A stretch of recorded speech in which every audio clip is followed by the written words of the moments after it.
الحمد للہ وحدہ والصلاة والسلام علی من لا نبی بعدہ اعوذ باللہ من الشیطان الرجیم ویوم ینادیہم فیقول ماذا اجبتم المرسلین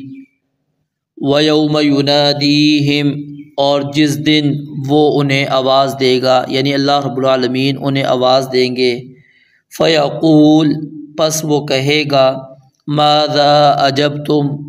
تم نے کیا جواب دیا، المرسلین، رسولوں کو، فعمیت، پس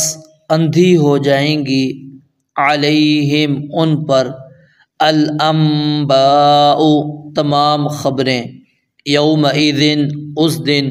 فہم لا یتساءلون، پس وہ ایک دوسرے سے نہیں پوچھیں گے۔ گزشتہ درس کے اندر ہم نے یہ بات پڑھی تھی کہ قیامت والے دن اللہ تعالیٰ مشرکین سے، کفار سے دو سوال کریں گے۔ ایک سوال جس کا تعلق توحید کے ساتھ ہے، اور دوسرا سوال جو آج کی آیت کے اندر ہم نے پڑھا ہے، نبوت کے متعلق ہے کہ اللہ رب العالمین ان کو آواز دے کر پوچھیں گے، ماذا اجبتم المرسلین، کیا تمہارے پاس میرے رسول آئے تھے، انہوں نے میرا پیغام تمہیں پہنچایا، اور پھر اس پیغام پر چلنے کے لیے تم نے انہیں کیا جواب دیا؟ کیا تم نے ان کی دعوت کو قبول کیا، ان کے اوپر ایمان لے کر آئے، یا ان کی دعوت کو تم نے قبول نہیں کیا، ان پر ایمان نہیں لے کر آئے؟ تو یہی دو سوال انسان سے قبر کے اندر بھی ہونے ہیں، من ربک من نبیک، کہ آپ کا رب کون ہے، آپ کے نبی کون ہیں، اور ایک اور سوال ہونا ہے، ما دینک، کہ آپ کا دین کیا ہے۔ جب مومن جواب دے گا کہ ربی اللہ و نبی محمد صلی اللہ علیہ وآلہ وسلم و دینی الاسلام، تو اس وقت پھر ایک اور سوال اس سے کیا جائے گا، پوچھا جائے گا کہ یہ کہاں سے آپ کو پتہ لگا، کیسے پتہ لگا کہ تمہارا رب اللہ تعالیٰ ہے، تمہارے نبی محمد صلی اللہ علیہ وآلہ وسلم ہے، اور تمہارا دین دین اسلام ہے، کیسے پتہ لگا؟ وہ کہے گا، میں نے اللہ تعالیٰ کی کتاب کو پڑھا، اس کے اندر اس کے جوابات موجود تھے، اور اس کے مطابق میں نے اپنا عقیدہ اور نظریہ بنا لیا کہ اللہ ہی میرا رب ہے، اور محمد صلی اللہ علیہ وآلہ وسلم میرے رسول ہیں، اور میرا دین دین اسلام ہے۔ اگلی آیت کے اندر اللہ رب العالمین فرماتے ہیں، فعمیت علیہم الانباء۔ اچھا، دوسری جگہ پر یعنی کہ کافر کیا ہوگا، اس سے جب سوال قبر میں کیا جائے گا، وہ کیا کہے گا، ہا لا ادری، کہ ہائے افسوس، ہائے افسوس، ہائے ہائے، میں نہیں جانتا، مجھے نہیں پتہ، مجھے نہیں پتہ کہ میرا رب کون ہے، میرا نبی کون ہے، میرا دین کیا ہے۔ ہاں، لوگ کہا کرتے تھے، پھر یہ بات کہے گا، ایک روایت کے اندر یہ الفاظ بھی آتے ہیں کہ لوگ کہا کرتے تھے کہ رب اللہ تعالیٰ ہے، نبی محمد صلی اللہ علیہ وسلم ہے، دین دین اسلام ہے، یہ لوگ کہا کرتے تھے، مجھے اس بات کا علم نہیں ہے۔ فعمیت علیہم الانباء یومئذ، اللہ تعالیٰ فرماتے ہیں اس دن ان کے اوپر تمام خبریں تاریک ہو جائیں گی۔ اب عما، یہ عمیہ یا عما، اس کا معنی کیا ہوتا ہے، اندھا ہونا، حالانکہ ادھر جملہ ہونا چاہیے تھا فعموا عن الانباء یومئذ، کہ وہ اس دن خبروں سے اندھے ہو جائیں گے، فعموا عن الانباء یومئذ، لیکن یہاں پر مبالغے کے لیے اللہ رب العالمین نے کلام کو الٹ کر دیا، کیا کر دیا کہ اس دن ان پر تمام خبریں تاریک ہو جائیں گی، یعنی ان کو سمجھ ہی نہیں آئے گی کہ وہ اس سوال کا کیا جواب دیں، من ربک کا، من نبیک، ما دینک، کیا جواب دیں، اور نہ ہی یہ ہوگا کہ وہ ایک دوسرے سے پوچھ کر اس سوال کا جواب دیتے ہیں، کیونکہ اس وقت کی دہشت ہی اتنی زیادہ ہوگی کہ کوئی دوسرے سے پوچھ ہی نہیں سکے گا۔ اور اس کا اندازہ آپ اس حدیث مبارکہ سے بھی لگا سکتے ہیں، جب سیدہ عائشہ رضی اللہ تعالیٰ عنہا نے نبی مکرم علیہ الصلاۃ والسلام سے سوال کیا، پوچھا، جب آپ نے فرمایا کہ تم قیامت کے دن ننگے بدن، ننگے جسم اور ننگے پاؤں اللہ رب العالمین کے پاس جمع کیے جاؤ گے، اکٹھے کیے جاؤ گے، تو سیدہ عائشہ صدیقہ رضی اللہ تعالیٰ عنہا نے کہا، اس وقت پھر عورتیں کیا کریں گی، ہم کیا اب کس طرح ہم لوگوں سے اوجھل ہوں گی، چھپیں گی؟ آپ علیہ الصلوۃ والسلام نے فرمایا کہ اس دن کیا ہے، انسان اپنی حالت کے ہوگا، انسان کسی کی طرف نظر اٹھا کر دیکھنے کی اس کے اندر طاقت اور قوت ہی نہیں ہوگی۔ اس دن صرف اور صرف انسان کو اپنی فکر ہوگی کہ وہ اپنے آپ کو کسی طرح اللہ رب العالمین کے عذاب سے بچا لے، اور اسی کا تذکرہ اللہ رب العالمین نے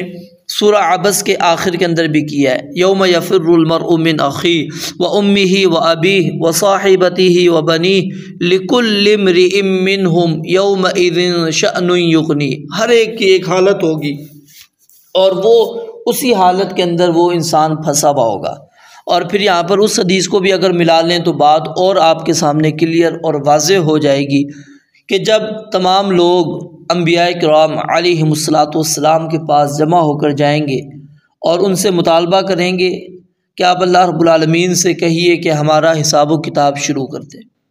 آدم علیہ الصلاۃ والسلام کے پاس آئیں گے، وہ انکار کر دیں گے۔ نوح علیہ الصلاۃ والسلام کے پاس آئیں گے، انکار کر دیں گے۔ ابراہیم علیہ الصلاۃ والسلام کے پاس آئیں گے، انکار کر دیں گے۔ موسیٰ علیہ الصلاۃ والسلام انکار کر رہے ہیں، عیسیٰ علیہ الصلاۃ والسلام انکار کر رہے ہیں۔ اور پھر رسول اللہ صلی اللہ علیہ وسلم کے پاس آئیں گے تو آپ بھی فوراً اللہ تعالیٰ سے یہ نہیں کہیں گے، بلکہ کیا ہے، آپ نے فرمایا میں سجدے کے اندر گر جاؤں گا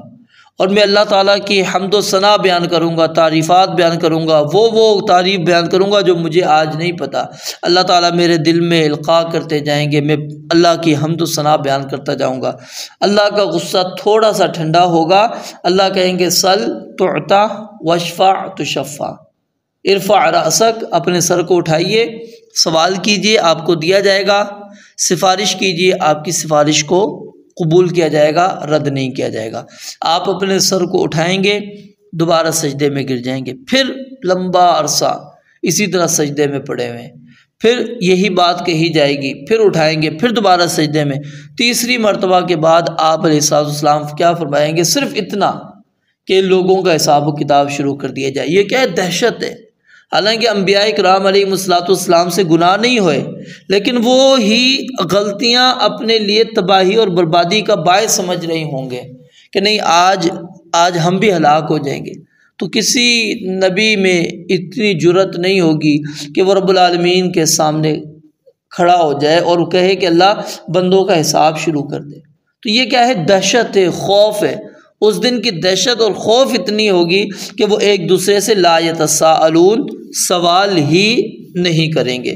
اب یہاں پر ایک اعتراض آتا ہے کہ قرآن کریم کی بعض آیات کے اندر یہ بات موجود ہے کہ وَأَقْبَلَ بَعْضُهُمْ عَلَى بَعْضٍ يَتَسَاءَلُونَ، کہ وہ ایک دوسرے کے سامنے متوجہ ہو کر ایک دوسرے سے سوال کریں گے، اور یہاں پر ہے کہ وہ سوال نہیں کریں گے۔ اسی طرح یہاں پر فرمایا کہ وہ کچھ جواب نہیں دیں گے، لیکن دوسری جگہ پر فرمایا کہ وہ کہیں گے واللہ ربنا ما کننا مشرکین، کہ اللہ کی قسم جو ہمارا رب ہے ہم شریک بنانے والے نہیں تھے۔ تو اس ظاہری اختلاف کی جو حقیقت ہے وہ کیا ہے؟ قیامت کا دن کیا ہے؟ بہت لمبا ہوگا، 50,000 سال کے برابر ہے۔ تو اس میں کفار پر کئی مرحلے آئیں گے جن میں کبھی وہ خاموش رہیں گے، کبھی جرم سے انکار کریں گے، کبھی جرم کا اقرار کریں گے، اور کبھی کہیں گے کہ ہم پر ہماری غلبت علینا شقوتنا، ہماری بدبختی ہم پر غالب آ گئی، وَكُنَّا قَوْمًا ضَالِّينَ، ہم گمراہ قوم تھے۔ اور کبھی ایک دوسرے سے سوال کریں گے، کبھی ایک دوسرے سے سوال نہیں کر سکیں گے۔ تو اس لیے یہ مختلف مقامات ہونے کی وجہ سے ان آیات کے اندر کوئی حقیقی اختلاف نہیں ہے، یہ مراحل ہیں اس دن کے مختلف، وہ اللہ رب العالمین نے قرآن کریم کے اندر ذکر کیے۔ تو یعنی انسان کو اس جانب توجہ کرنی چاہیے کہ قیامت کے دن بھی اللہ رب العالمین کفار اور مشرکین کو آواز لگا کر ان سے توحید اور رسالت کے متعلق سوال کریں گے۔ اب ظاہر ہے وہ ان کا جواب وہ نہیں ہوگا جو کامیابی والا جواب ہو، جو کامیابی والا جواب ہو، اس لیے ان کو اٹھا کے جہنم کے اندر ڈال دیا جائے گا۔ اور یہ اللہ تعالیٰ کے عدل،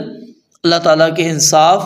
کو واضح کرتی ہے آیت کہ اللہ تعالیٰ کا عدل اور انصاف دیکھیے کہ قیامت والے دن بھی اللہ تعالیٰ ان سے پوچھ رہے،